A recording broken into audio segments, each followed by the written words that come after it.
Brexiteer Rishi Sunak said cross-border trade after Brexit will be frictionless, as he referenced the US and Canada's border crossing. Speaking on BBC Radio 4, Mr. Sunak said, "There are lots of countries that trade with each other without being in a customs union and seem to manage it quite happily. Look at the EU and Sweden. Look at the US and Canada." Mr. Sunak said Britain will have a frictionless border after Brexit. He said, "On goods, one of the practical things that we can do, well, actually people have this idea that things are stopping at customs checks all the time." Getty BBC MP Rishi Sunak said Britain will have frictionless borders after Brexit. Literally, just a few % of all consignments going across the border are actually stopped and looked at today. Most of it is done in advance and is done and pre-verified with the authorities. The Tory MP also insisted there will be no issue on the Irish border for people.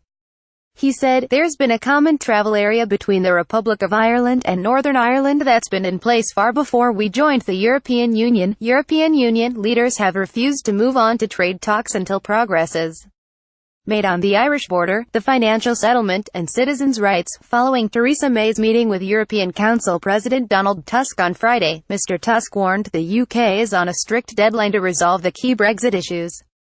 Mr. Tusk said, "We need to see progress from UK within 10 days on all issues, including on Ireland." Mr. Tusk said that a breakthrough at the European Council summit on December 14 is possible but will still be a huge challenge.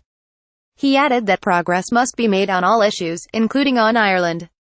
Ireland's EU Commissioner Phil Hogan told The Observer that Ireland will play tough to the end over the Irish border issue. Mr. Hogan said, "If the UK or Northern Ireland remained in the EU customs union, or better still the single market, there would be no border issue. That's a very simple fact.